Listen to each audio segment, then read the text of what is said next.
এখানে নারী আসনের ব্যাপারে কয়েকটি প্রস্তাবেই গত কয়েকদিন ধরে অ্যামালগেমেটেড ওয়েতে আলোচনা চলছে। একটা ব্যাপারে আমরা সকলেই একমত হয়েছি, ইনক্লুডিং জামাত ইসলামী এবং অন্যান্য ইসলামী দল, যাদের ব্যাপারে নারীদের অধিকার আমরা মানি না বলে এক ধরনের বড় ধরনের দেশীয় এবং আন্তর্জাতিক প্রোপাগান্ডা আছে। আমরা যখন ইউরোপ আমেরিকায় যাই বা অন্যান্য দেশের ডেলিগেশনরা যখন আমাদের অফিসে আসে, মেইনলি সব জায়গায়, তারা 3-4টা প্রশ্ন কমন করে। একটা করে এক্সট্রিমিজমের ব্যাপারে, টেরোরিজমের ব্যাপারে, 2 নম্বর করে মাইনরিটি ইস্যুটাতে, আর 3 নম্বর করে নারীর পজিশন কি জামাতের দৃষ্টিতে।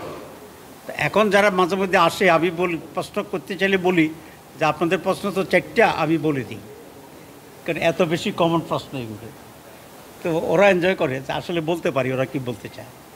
তো বাকিটা তো জবাবের প্রশ্ন আছে। তো নারী ইস্যু ইজ এক্সট্রিমলি ইম্পর্ট্যান্ট এখনকার দুনিয়ায় বাংলাদেশের জন্য।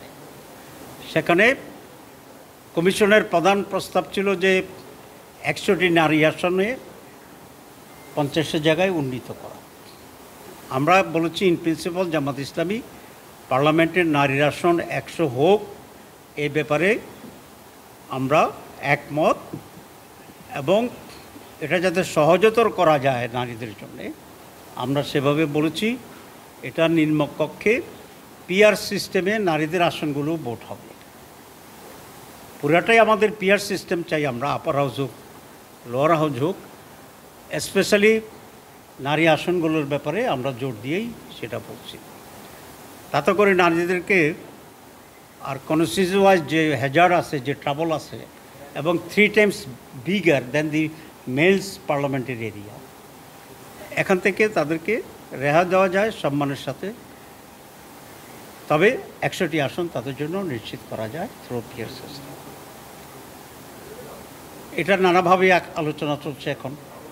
কেউ বলেছে 50% আগের মতো রিজার্ভ থাকবে, আর 50% ডাইরেক্ট ইলেকশনের প্রতিটি দল 5% করে নারী আসনে মনোনিবেশ করবে।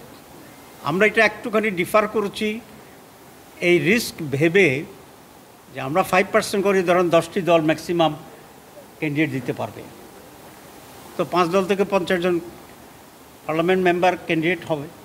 কিন্তু দেখা গেল যে নারীরা জিতলো না, তো তাহলে তার ইনক্রিজ করলো না, ক্যান্ডিডেট হলো এমপি হলো না।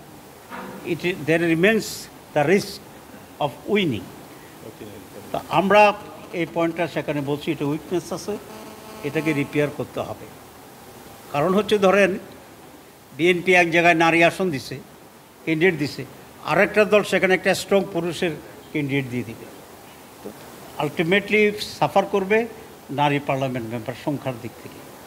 আমরা বলছি সব ফাঁক ফোকর সব ঝালাই করে নারীরা প্রতি বছর যাতে 5টি করে membership from each political party ক্যান্ডিডেটসের মাধ্যমে যাতে জিততেও পারে, সেরকম কোনো ধরনের একটা সিকিউরিটি ব্যাকআপ করা যায় কিনা সেটা ভাবতে হবে।